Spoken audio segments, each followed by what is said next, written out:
Hello అండి. వేడివేడి అన్నంలో ఎగ్ బుర్జీ కలుపుకుని తింటే ఆ టేస్టే వేరు కదా, చాలా బాగుంటుంది. మీలో ఎంతమందికి ఇష్టం? నేను ఇప్పుడు తయారీ చూపిస్తున్నాను. ఓకే, చూసేద్దాం. ఇదిగో చూసేద్దాం రండి. సడన్గా మనకు ఆపద వచ్చిందనుకో ఆదుకునేది ఎవరు? ఎగ్గే కదండి. సడన్గా భోజనం టైంకి ఎవరైనా గెస్ట్ వచ్చారు, వాళ్ళని పొమ్మనలేము, భోజనం పెట్టడానికి రెడీగా ఉండదు, అవునా? అప్పుడు మనల్ని ఆపదలు ఆదుకునేది గుడ్డేనండి. అర్జెంటుగా అప్పటికప్పుడు చేసేది. ఆపద బాంధవుడా, ఆపద బాంధవురాలా ఏమన్నా ఎగ్గని మనం ఆపదలు ఆదుకుంటుంది. అప్పటికప్పుడు అర్జెంటుగా అయిపోయేది ఎగ్ బుర్జీయే కదా.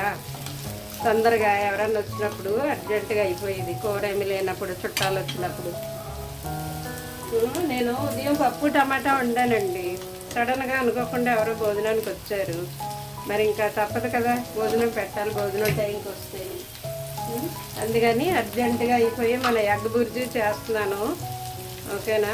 ఇదిగో పసుపు వేస్తాను, సాల్ట్ వేస్తాను, ఇంకా ఎగ్గ పగలు వేసేయడమే, అంతే. అటు పెట్టి తిప్పేయడమే. ఈజీగా ఎమర్జెన్సీగా అయిపోతుంది, ఇంకా మినిట్స్లో అయిపోతుంది ఇది ఈజీగాను. కాబట్టి మనల్ని ఆపద నుండి రక్షిస్తుంది అన్నమాట ఈ ఎగ్. ఆపద నుండి కాపాడుతుంది అప్పటికప్పుడు ఎమర్జెన్సీగా ఫుడ్ తినడానికి, వచ్చిన వాళ్ళకి పెట్టడానికి. ఓకేనా?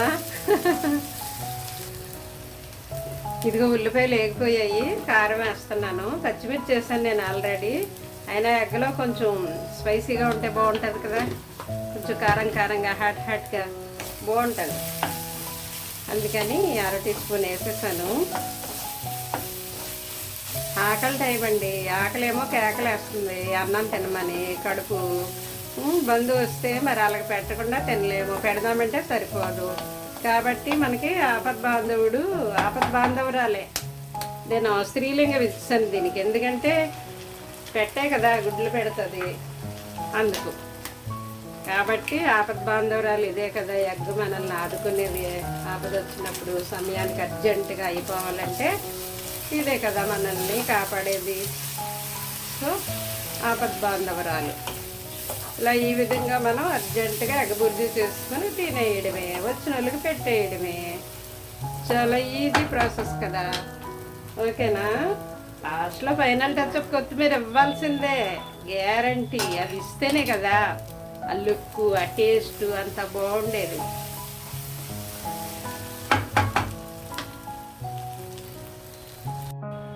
ఇదిగోండి, రెడీ అయిపోయింది ఎగ్ బుర్జీ.